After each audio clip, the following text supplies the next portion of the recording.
In diesem Video geht es um mein Märklin-Modell Nummer 3050. Die Schweizer Bundesbahn, die Baureihe bzw. Serie AE 6-6. Ich hatte die Gelegenheit, die Lokomotive im Sommer für 35 € zu kaufen. Wusste, sie ist ohne Packung, fährt nur in eine Richtung. Aber da sie auf der einen Seite nur einen ganz kleinen Kratzer hat und ansonsten ziemlich gut aussah vom Gehäuse her, habe ich bei 35 € natürlich nicht Nein sagen können. Sie lag jetzt mehrere Wochen hier in meiner Packung, beziehungsweise in der Schachtel. Und jetzt habe ich mir die Zeit genommen, die Lokomotive auf die Schiene zu stellen. War auch kein Thema, sie fährt in eine Richtung völlig problemlos. Und wenn man dann umschalten will, dann macht sie einen Bocksprung und verweigert die andere Richtung komplett. Ich habe natürlich gehofft, dass es nur der Umschalter ist. Und was daraus geworden ist, das seht ihr hier in diesem Video. Wie gesagt, in die eine Richtung zu fahren ist überhaupt kein Problem. Und der Versuch, die Richtung zu wechseln, quittiert die Lokomotive hier mit einem alten blauen Transformator angesteuert, mit einem ordentlichen Bocksprung, was man ja von falsch eingestellten Umschaltern kennt bei Märklin. Fährt allerdings dann in die andere Richtung überhaupt nicht. Und nach dem nächsten Bocksprung fährt sie in die ursprüngliche Richtung dann weiter. Ich habe die Lokomotive dann geöffnet, wie ihr hier sehen könnt, und musste feststellen, dass da wohl schon mal jemand überall dran rumgelötet hat, die Kabel irgendwie getauscht und so weiter. Und kurioserweise hat hier der Vorbesitzer wohl die Lichtkabel alle direkt am Umschalter angeschlossen, was ich bis jetzt in keiner anderen Lokomotive so gesehen habe. Um einen Vergleich zu haben, habe ich dann erstmal eine andere analoge Lokomotive aufgemacht. Hier die schwedische E-Lokomotive und habe mir das da mal angeguckt. Und der nächste logische Schritt war für mich, die alten Kabel zu lösen und mich nach diesen standardisierten Kabelverbindungen wieder neu zu orientieren. Ich habe als nächstes meine Bastelkiste geöffnet, beziehungsweise wo ich sämtliche Reste gesammelt hatte von den Lokomotiven, die komplett auf digital umgebaut waren. Und habe mir einen Ersatzumschalter herausgesucht, der für mich ganz okay aussah, an dem auch noch alle Kabel dran waren. Dann bin ich hingegangen und habe erstmal sämtliche Kabelverbindungen in der Lokomotive gelöst, die zum Umschalter führten. Dann habe ich den Umschalter als nächstes entfernt. Danach sah die Lokomotive dann so aus. Dann den Ersatzumschalter eingebaut und das Ganze natürlich dann auch wieder verlötet. Das Ganze ging ziemlich schnell von der Hand. Es waren vielleicht 10 Minuten insgesamt. War dann ganz happy. Die Kabel haben auch sofort gehalten, was bei meinen Lötkünsten nicht immer gleich der Fall ist. Und habe mich natürlich jetzt darauf gefreut, die Lokomotive wieder auf die Schiene zu stellen. Und als die Lokomotive dann auf der Schiene stand, fuhr sie gar nicht, hat sich überhaupt nicht bewegt, ließ sich überhaupt nicht ansteuern. Und ich kam mir mal wieder vor wie der Depp vom Dorf, weil ich einfach das Gefühl hatte, eigentlich alles richtig gemacht zu haben, habe mich nach der anderen Lokomotive mit den Kabelverbindungen orientiert. Und das Ergebnis war, dass überhaupt nichts mehr funktioniert und das habe selbst ich bis jetzt noch nicht hinbekommen. Als Alternative habe ich natürlich dann die schwedische Lokomotive auf die Schienen gestellt. Diese ist dann gefahren, also es war jetzt auch nicht, dass irgendein Kabel vom Travo raus war. Und wenn die Schweizer Lokomotive auf den Schienen stand, fuhr die schwedische auch nicht, also musste da irgendwas faul sein. Da die Kabel aber eigentlich alle korrekt verbunden waren, kam mir dann die Idee, es könnte ja der Feldmagnet sein.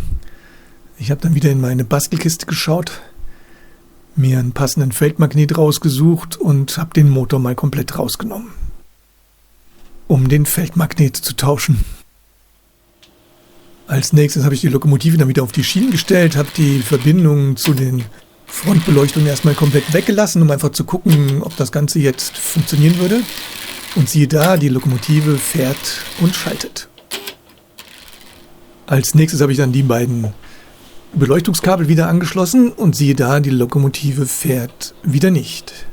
Das war jetzt natürlich komplett kurios.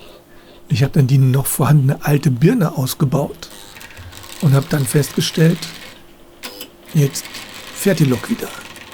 Habe dann 2 neue Birnen eingesetzt und siehe da, die Lokomotive fährt.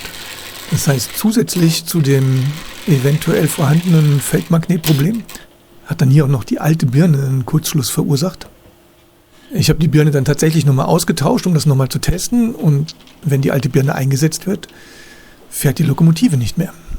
Im Nachhinein kann ich natürlich jetzt leider nicht hundertprozentig sagen, dass es wirklich der Feldmagnet war oder eventuell nur die Birne. Allerdings hatte ich die Kabel zwischendurch auch weggelassen von den Beleuchtungseinheiten und die Lokomotive ist trotzdem nicht gefahren. Deswegen denke ich mir, dass wohl beides einen Schlag gehabt hat.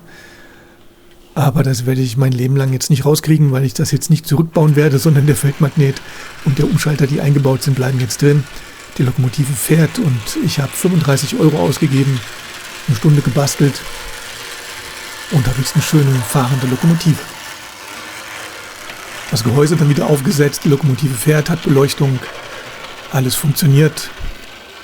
Bei meinem Modell handelt es sich um die Märklin Nummer 3050, das hatte ich schon erwähnt.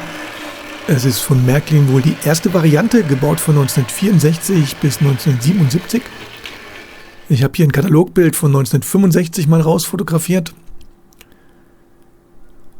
Und die groben Daten zum Vorbildmodell sind wohl ab 1953 2 Prototypen erstellt worden. In Serie ging die Lokomotive 1954. Sie war wohl durchgängig eingesetzt auf den Gotthardstrecken in den 50er und 60er Jahren und hat Reise- und Güterzüge befördert. Ende der 60er Jahre wurde sie dann von der Gotthardstrecke ins Flachland abgezogen, weil es für die Gotthardstrecke wohl leistungsstärkere, modernere Lokomotiven gab.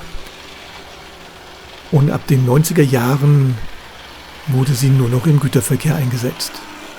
Insgesamt wurden wohl 120 Stück produziert. Die Lokomotive hatte eine Länge von 18,4 Metern, ein Dienstgewicht von 120 Tonnen und das Original fuhr als Höchstgeschwindigkeit 125 Stundenkilometer. Ich habe dann hinten wieder meine passenden Personenwagen angehängt von Märklin Nummern 4066 und 4068 mit meinen nachträglich eingebauten Inneneinrichtungen und habe sie hier ein paar Runden fahren lassen. Damit auch sie wieder nicht so einsam ihre Runden dreht, habe ich noch 2 weitere 6-achsige Lokomotiven auf die Schiene gestellt mit den passenden Personenwagen. Und zwar einmal Österreich und einmal Deutschland. Die habe ich aber in anderen Videos schon öfters vorgestellt. Deswegen hier keine weiteren Erklärungen. Einfach noch ein paar Runden fahren und ich wünsche euch viel Spaß beim Zuschauen.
Und das war's hier wieder mit meinem kleinen Video mit der Fehlersuche bei der Märklin 3050.